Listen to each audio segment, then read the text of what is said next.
Kingsdale is in the Quiversand Tavern preparing for a night of dealing cards. Do you have any, like, pre-work rituals? Speaking of rituals, yeah. What are Kingsdale's? Oh, like loading decks and, ensuring he has a gun loaded under the table, stuff like that. Just your usual, like, he's, like, smearing, like, stuff on the cards that he wears glasses that, like, pick up UV light so they shimmer. So, like, he can track aces. He's just full crime. He's stealing money from people. I thought I did not realize he was doing so much crime. That is completely fine. Yeah, no, I mean, he would have he used to just scam, like, before this, what he was doing was being like, hey, I'll protect you from a monster. And then he would get paid up front and then get on a train and go to the next town. That was, like, his thing. Well, Kingsdale is starting his pre-crime rituals for the night when M bangs the door open. I will have to pay someone to fix the door that you opened so dramatically. Kingsdale, what the hell were you thinking? You neglected to mention in your recounting of your run-in with the hunters, they said they'd go after Saza and I if you didn't let them leave, and so, naturally, you shot them. Yes, okay, now that is true that they said that. Do you believe that they meant that? Seeing as I did get shot, yes, I do believe them. Oh, I believe that they were going to shoot you. I don't believe there was anything I could do to stop that from happening other than, as quickly as possible, shoot them first, which is what I did. I also got shot several times.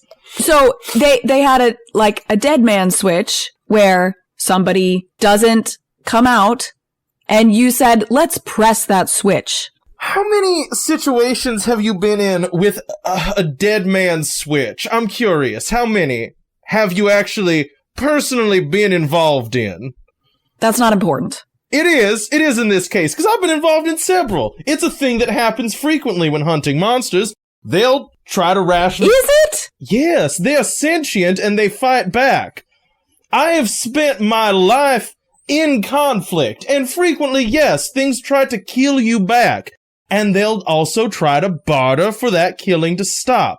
Do you know how many times, in my experience, someone has had a dead man switch and someone has then not ended up dead? It's zero. I'll cut to the chase. It's zero. It never happens. It does not happen. Even if you had lived today, what that would have done is allowed them to regroup and kill us tomorrow. There is no version of us existing that hunters will be comfortable with. Right. Them regrouping means you can regroup and maybe not have me get shot. Okay, I'm sorry. So, okay. So They called you names. And so you decided that was cause to start the next war right inside this tavern. You're being paid to protect this brothel, are you not? No, that's not what happened. They didn't call me names and then I decided to start a war with them. They threatened your life, they threatened Saza's life, and they threatened my life. And I don't allow that to happen. And then they gave the opportunity to regroup. Yes. Which you passed by on. Fine. Sure. And then they called you names, and then you said, okay, now we have to do something.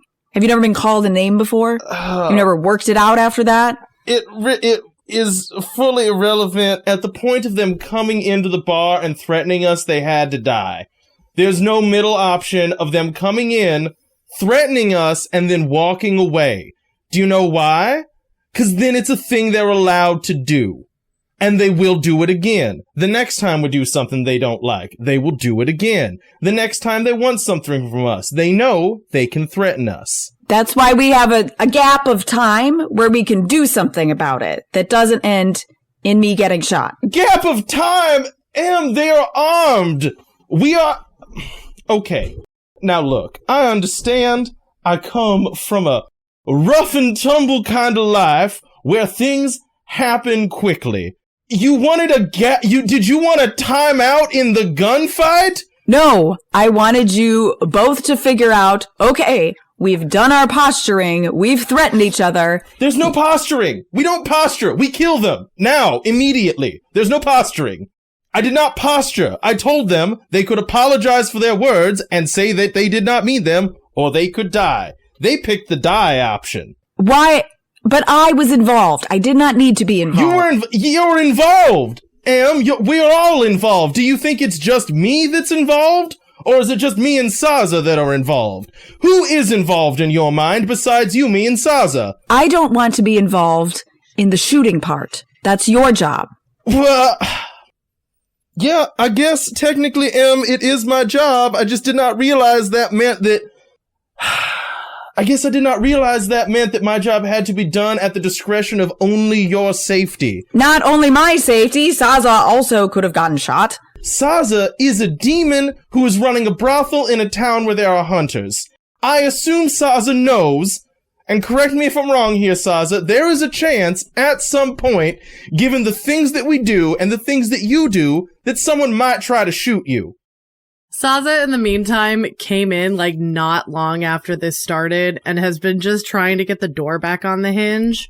Saza, we'll pay someone for that. Saza, stop. We steal from people every night. Saza. No, I've got it. I'm fully aware of what me being here means. This is, I'm involved, whether I want to be or not. That's just part of being who I am. If I'm being honest, even though being pedantic in contracts is something that I tend to be very good at, I don't necessarily find issue with what Kingsdale is saying. I'm honestly a little confused why this is being blown up so much. Because his job was to protect this brothel. I would assume that includes me as an employee. And it does. Then I got shot because his pride was hurt a little bit. And if I can't trust him to protect this brothel and have me not get shot in this job, then that means that apparently I can't trust him to protect me in anything I might have made a deal with. And that's concerning to me. And she looks very pointedly at Kingsdale. I was not hired to specifically protect you. This is maybe a cultural difference. I have never once protected an ally or a compatriot. In my line of work, I was considered to be disposable. Now, that is a thing that I left, and I guess I had assumed upon hiring on here that my role was not to be the disposable one. But if that is the case, fine. I was unaware you were unwilling to take physical risks as a result of your enterprise with this brothel. Given that that is the case, I will abstain from ever putting you in danger again. You might want to stop scamming minors, though, because that puts you in danger. And at some point, they'll probably try to hurt you, and then I guess it will be my job to instead be the one that gets shot full of holes. You're built to take a bullet. I'm not built to take a bullet. That's your whole thing. I was not built to take a bullet! No, Every time you meet someone, you tell them, I'm a soldier of fortune, a seeker of violence. What do you think you're gonna get? I've never introduced myself like that. I am an avoider of violence. You should really have you considered just being an accountant? I do that on the side, yes. You also scam people in a town in the middle of nowhere where the sheriff can't keep two crazy hunters from killing each other in a brothel run by a demon. So I won't be scamming them. I think we already have, Em. But that's not what I'm talking about. What I'm talking about is when we had a deal that if somebody came asking for me, you wouldn't tell them, where I am, despite what they might offer you for money. And now I'm thinking that's maybe not going to happen. That I would kill them. I would kill that person. Would you? Yes. Or would you just take what they offered you because it was a better deal? I didn't take what was offered to me when someone tried to kill you. I tried to kill them. Right, because it helped your pride. I don't think it really helped my pride, Em. It was in your own self-interest, though. What's in my own self-interest would be to leave. It's not about self-interest. It's about a reality of the tactical situation that we are in. They are our enemies. They are not our friends. They are not going to be our friends. They consider you... I'm not saying we should be friends with them. No, they consider you and Saza things that should be killed on principle. And so your suggestion would be to tell them it's okay to threaten us, invite them to do it again, and then what? Try to... I don't know. I don't know what step 2 is. I guess have me go and shoot them up and get killed instead? That's what you want to do anyway, right? No, it's not what I want to do. It's what has to be done for us to keep doing this. Right. I'm fine with that being something we plan to happen and not just something in which I am collateral damage. I don't want to be collateral damage. Then you shouldn't work here, Then you should not work here. This is a dangerous place in a dangerous town. At this moment, the doors once again burst open. We just fixed those! I am here for my night on the town, as Aaron Lancaster walks through the door. Kingsdale! My man, you said I could come. I have a free moment in my schedule. I am happy to be here. Did you pick the middle of the afternoon to come to a brothel? I don't get to choose when I'm free. It is the middle of the afternoon. Well, stress doesn't say when it hits, and neither do I. Fair enough. I'll get you a drink. I could use one as well. Be careful you don't cut your hand on a chipped mug. She flicks him off. I will take a double. I am excited. I don't want to know what's happening here, actually. Good, we weren't planning on telling you. Good, I don't want to know. That means I have to take care of it. And we're trying to be friends with him. I'm giving him whiskey, aren't I? She gets it. I want whiskey, not problems. Lord. Don't we all? Well, enjoy your whiskey. I will deal cards when you feel like playing cards. Somewhere there are lascivious demons around. Talk to them. Where are they? Do you want me interrupting your emotional scene with... No, just in scene, Emma's like, they've been gone for a suspicious amount of time. They have lives outside of here. They're in the cage. It's okay. I just kind of let them use it at this point. Em pours him whiskey, and then once he seems happy with that, we'll leave. As in, like, go upstairs. All right.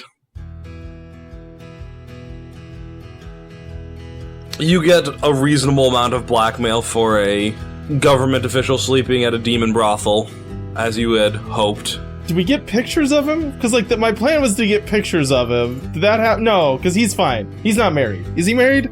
Can I blackmail him?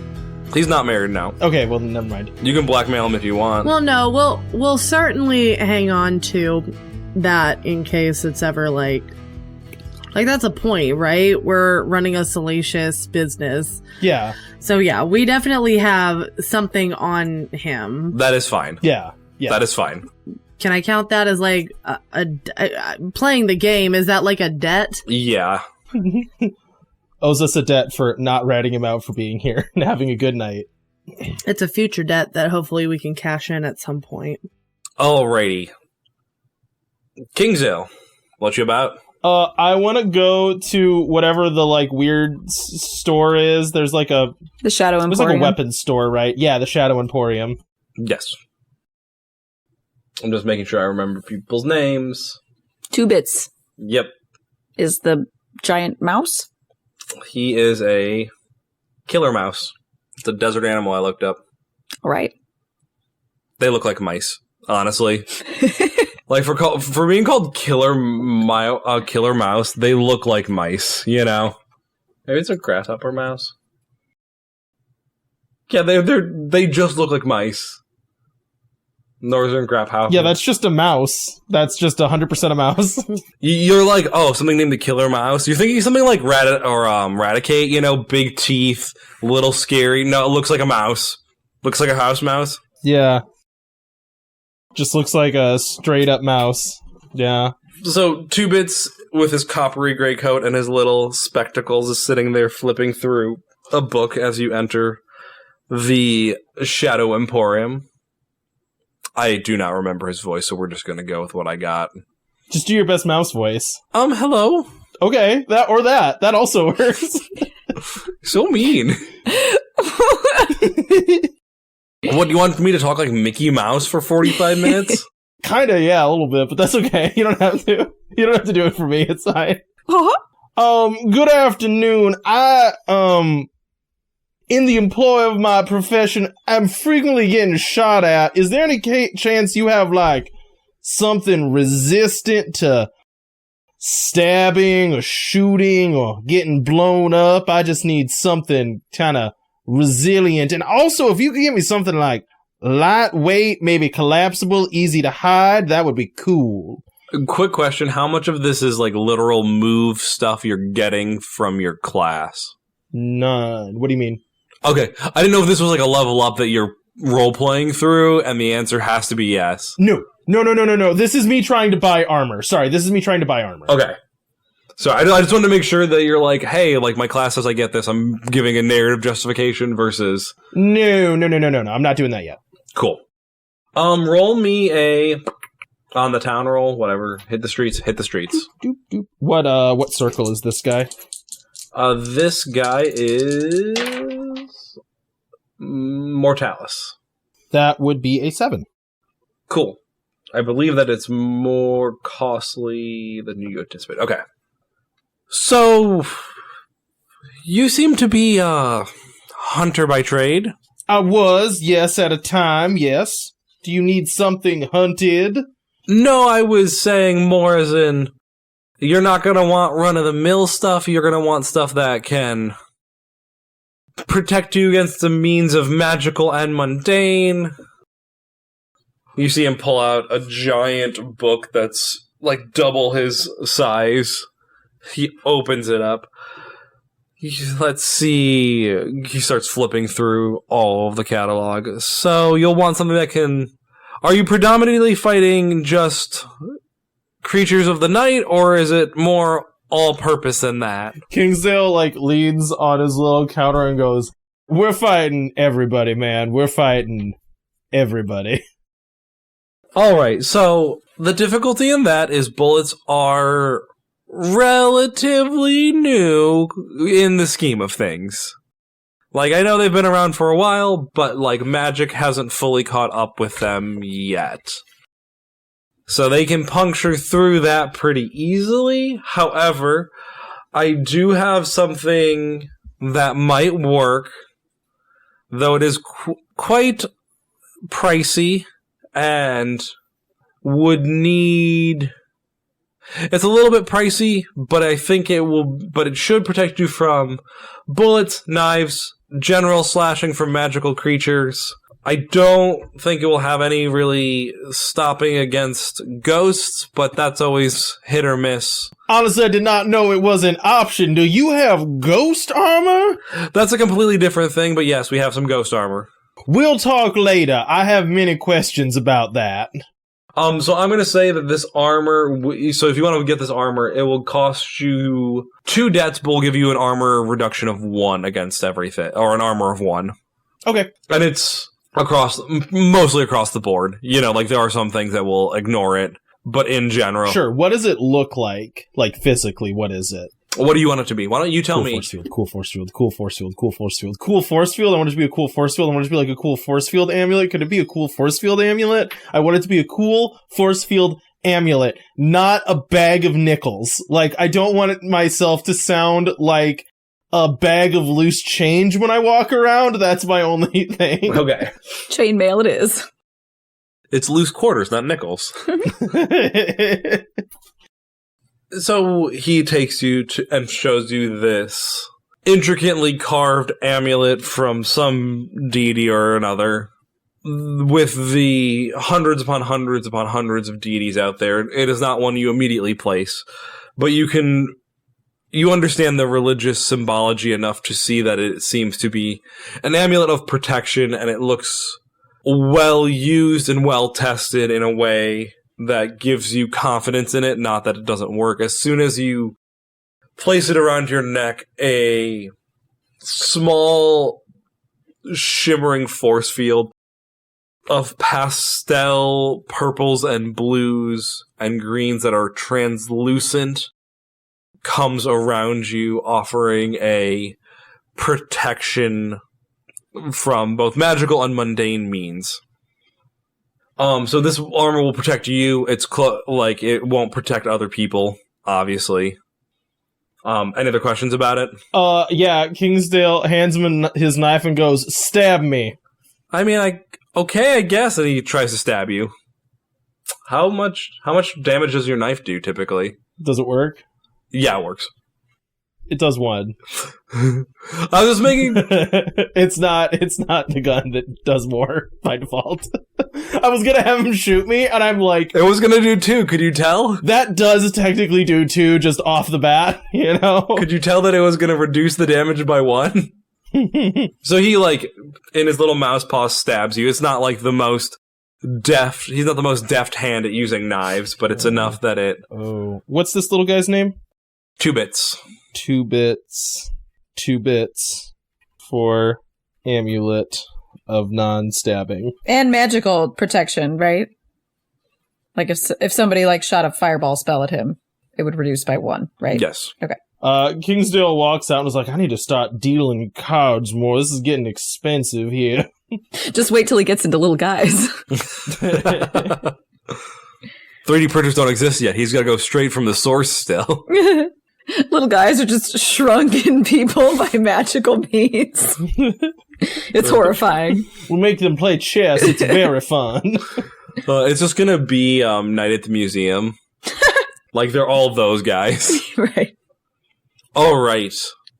Kingsdale, you wanted to do a level up as well, right? Yes. Mandy, do you want to do that now or later? We don't necessarily have to do that right now. We can do it now. Okay. Does anyone else have other scenes, or is it just Kingsdale wanting to wrap up stuff before the heist?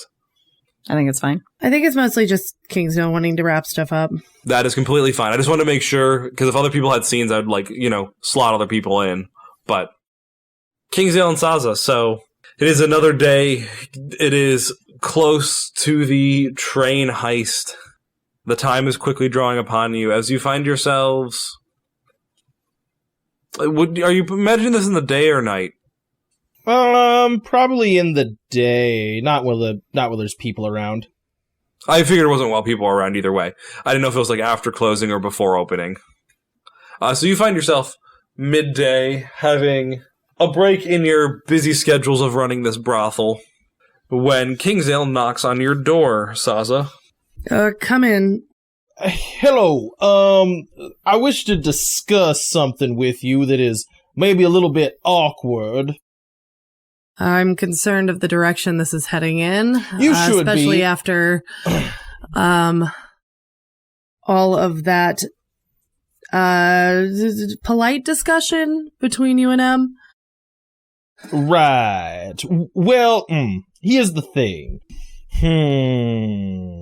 I doubt that will be the last time that people try to hurt us. And, I would agree.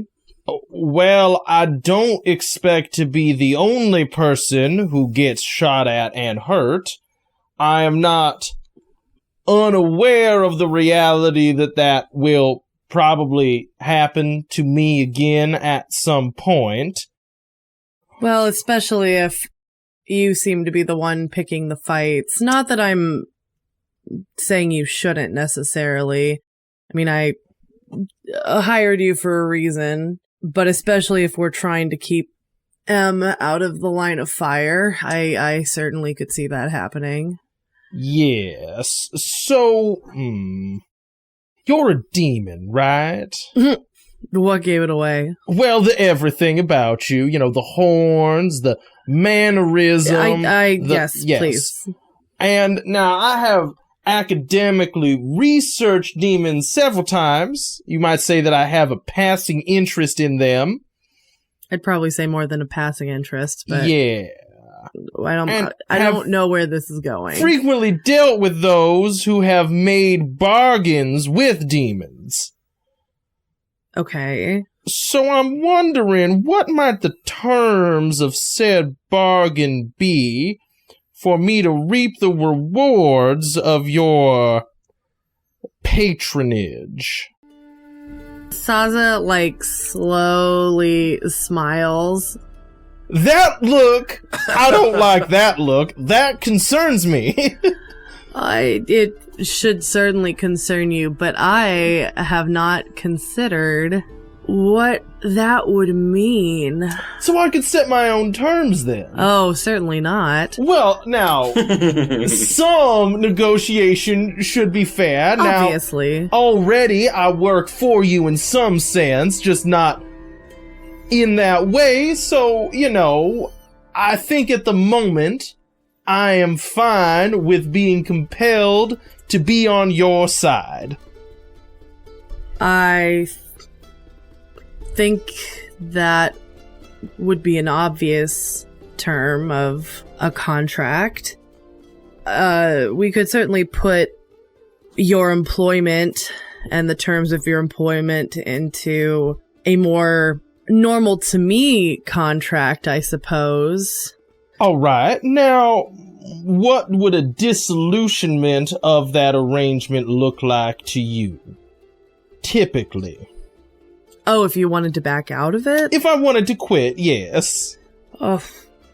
I mean, you'd certainly owe me something as big as a soul, but we could figure out what that means if that is something you want to back away from. Would you be fine with it just being a soul? Not necessarily my soul? Ooh, you are opening certain doors that I wasn't planning on opening yet, but I'm just saying, if I were to happen to kill another hunter, I would be glad to offer up his soul to you. Yes, but I feel like a willing one is... Oh, so you need a willing soul. I just need to find someone who's willing to give you their soul for me to back out of that deal. It does kind of feel like it's cheating to just offer up a random soul. Okay, you know so what I one mean? willing soul for me to get out of this deal with you.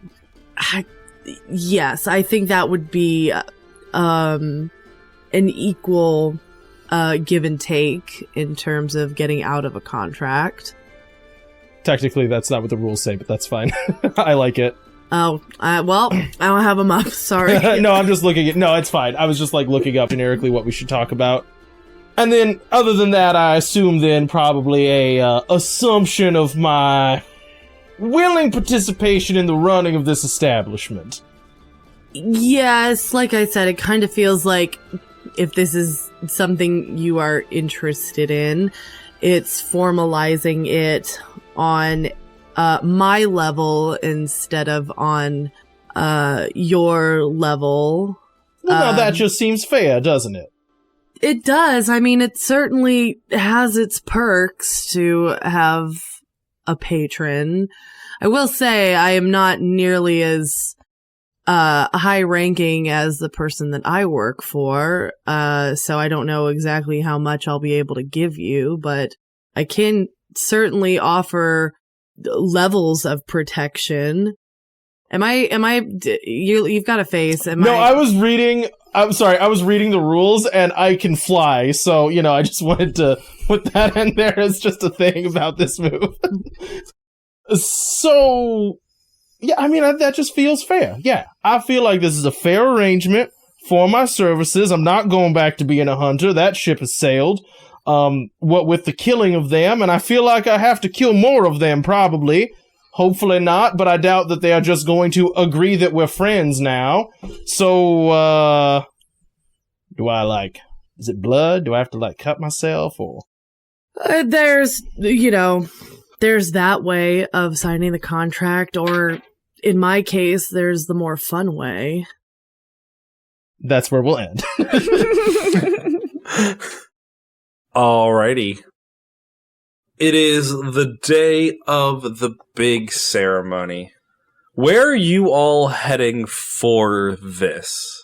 Kingsdale is just, like, standing around, like, he's there in a formal capacity, so I guess he's, like, not on stage, but nearby. Like, Okay. he would be there, like, publicly, like, patrolling, looking around, you know. M is there, kind of mixed into the crowd, and is looking for ways to sneak onto the back of the train.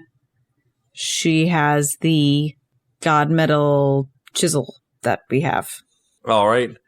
Saza is out with the sanguine gentleman.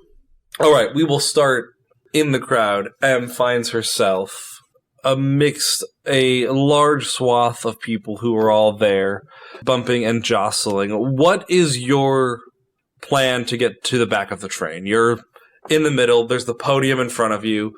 The podium's on the stage. There's a banner, new train, and in front of you, you see the train. It is an old... Not old, actually, but what we imagine as an old steam engine train. It's got the smokestacks.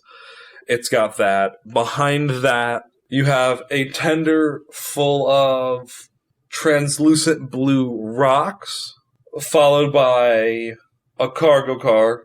Smack dab behind the podium and the stage is the bank car, the one with the giant vault. Following that is a flatbed with different tarps and things laid over it, like crates with tarps over them. And then you see 4 more cars that look some variety of passenger cars with a caboose tied at the end. Okay. So to clarify there for my own mind, there's train, bank car, passenger cars. Yes. So the bank car's in the middle. Yes. Yeah. Well, that's a problem. Right. Can't sound that. That has spoilers in it. So I'm cutting out my notes. I'm cutting out the list of what the car order is just so you guys have it. But I put extra stuff in cars, and I needed to know them. I can't be like 25 gold pieces in this car if you ask person B. Can we just rob the cars, like all of them? Just really turn to a life of crime. I mean, you can. That is a option you have. But, check that out. Oh, well, this isn't too bad then. Check that out next on The Brink, coming to you soon. Right. So I think M wants to see if she can sneak onto what is the flatbed car, since that has like tarps and stuff, so she could reasonably hide underneath of it. All right, roll me a keep your cool as you move through all of this.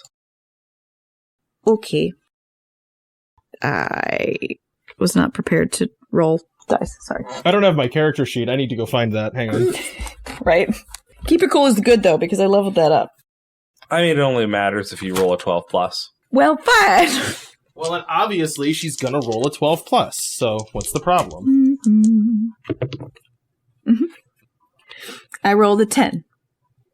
So, being in large crowds and being unnoticed, neither thing is new to M. It's actually been weird for her being out so far removed from society to actually have so little people around to move through that it's been more difficult for her to go unnoticed than she's typically used to.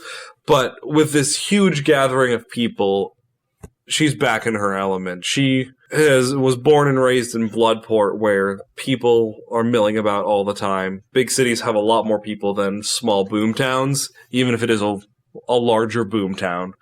So she's able to navigate her way, bumping into the right people and like turning them different ways so that she unnoticeably gets up to the flatbed car and sneaks in.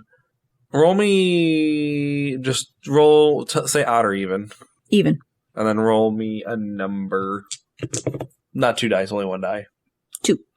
Okay. You hop underneath and find just some crates under a tarp that you're hiding in. It's like 3 crates, so there's like a little bit of a triangle where the tarp doesn't quite reach them. Like they're in an L shape, and you're sitting in like the elbow of the L. Okay. Flipping over to the sanguine gentleman. Saza, you are out in where you met Edwin before. This time he is not alone. There is a posse of them, around 15 to 20 of them. They are all wearing red bandanas, dark black dusters with gloves to cover as much skin as they can. They have large brims on all of their hats. But the small glimpses you can see of their eyes and the little bit of skin around that, the skin is pale white with the eyes like a deep black to them, feeling foreboding. Well, Miss Saza, we are ready to go if you are. Do you have a bandana for me? Do I look like someone who comes unprepared? And he flips you a bandana. Yeah, she puts it on. You ready for a good old-fashioned train heist? I am so eager to learn how this goes. I'm going to have you roll a keep your cool as well. Okay. Okay. And this is kind of determining how well the group of you is able to ride up. Is Saza on her own horse, or is she riding with someone? How good is Saza at riding horses? I don't know. I think I established before that at the very least with the good lady Begonia, she isn't great with her, but I'm gonna ride that and say I don't think demons are particularly good with animals. Okay. Playing out of type for Mandy. Yes, very different from before. I don't know. She seems to handle Lilura and Liluran pretty well. All right. Spirit. Okay, not the worst. That's 9. All right. I will note that down. So you guys, Edwin has you on his horse as you hop on. His steed seems a little wary of you, but he is a strong rider and is able to manage it all right as you guys start heading out to what will be an ambush spot in the desert. Flipping back to the celebration, it looks like a nice day. The sun is still beating down. It is hot. As Aaron Lancaster approaches you, Kingsdale, as you survey the crowd. Seems like a great day for a celebration, and I'm glad that you've done your due diligence and that I will be able to report to the mining company that all is going to go perfectly. Absolutely. Why would I have any reason to worry? It's a nice town. Everyone's always so happy. We're good. I appreciate your optimism, though I do not fully agree that everyone is always happy, but that's what we're here to do. We're here to make people happier. This celebration is for the good of the people. It will drive more people here.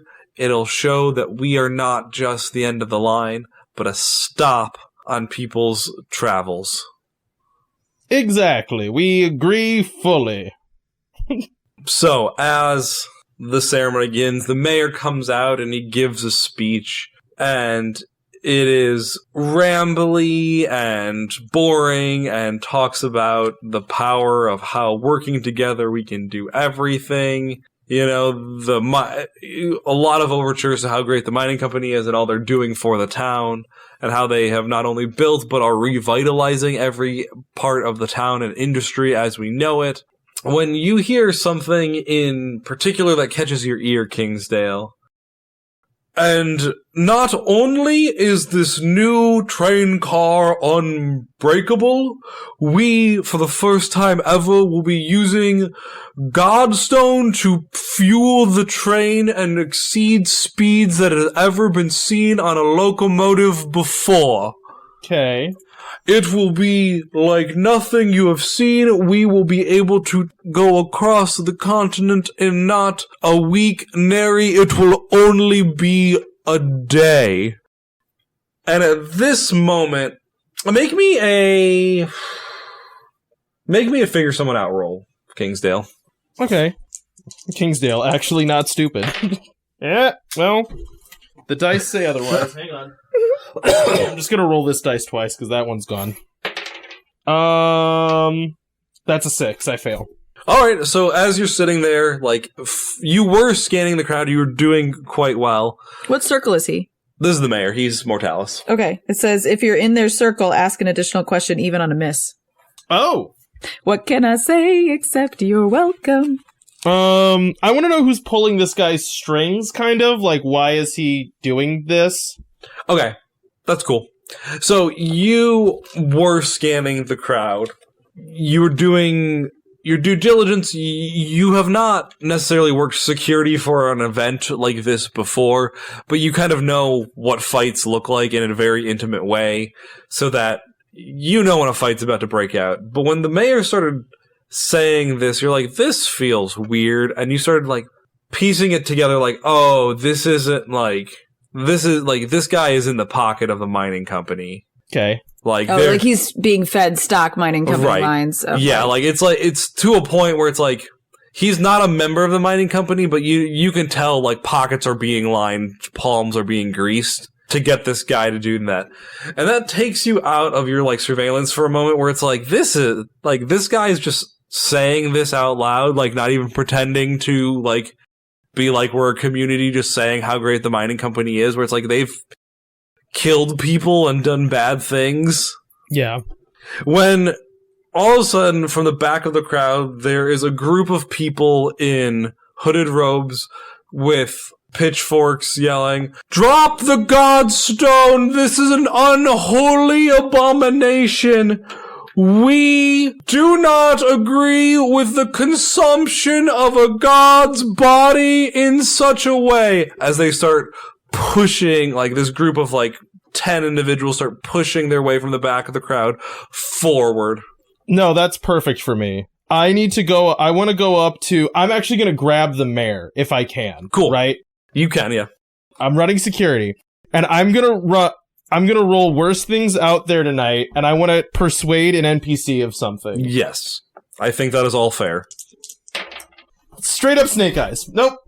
I go up to him and I'm like, those are wild assassins. They're on fire. They're spitting blood. They're the most dangerous thing ever. And they're just dudes in robes. It just totally fails. I see no problem with them. All are welcome. We are happy to hear your complaints, citizens. We will set up.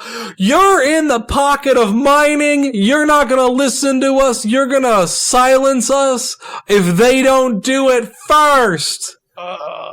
You can see them like more violently shoving. Okay, Kingsdale's gonna... Okay, he's gonna try it again, just different. I want to run up to the engineer of the train, and I want to try to roll I'm trying to do the same thing. I just want the train to leave before anyone can get on it, because those are dangerous assassins. Alright, roll. Okay, I'm gonna level with you. I see right now a 7, but I am positive that I rolled the dice. Like when I like rolled one of the dice under my sheet, and then when I went to hit it, like to move my sheet, I rolled the dice one more time, like I rotated it over. Mm-hmm. So that's a 5. I failed again. I just cannot convince anyone to leave. Like, I'm just like, get out of here! Run! They're gonna kill everybody! They're gonna steal the train! No one's listening to me, I guess. No one cares. The engineer is sitting on, like, leaning backwards on a chair in the engine, being like, isn't that what you're here for? Kingsdale just goes, screw this! And he slaps him in the face, throws him off the train, and just throws the throttle on. And I stick my head out the window and go, it's dangerous! They're robbing the train! We gotta go now! With no people on it! I don't know. That's all I got. Alright. Kingsdale pushes this guy off the train. As you notice, someone was climbing up the side of it. As the train just full throttle goes from 0 to 60 in about half a second. No, it can't do that. That's crazy. It weighs so much. Trains are so heavy. Hey, remember what I established about how the God Metal works a couple episodes ago, where it's like kind of the intent you have with it? Well, yeah, I guess. As the train just rockets out of here, and that's where we'll end. Who was climbing up the side of it? Well, you can find out next week.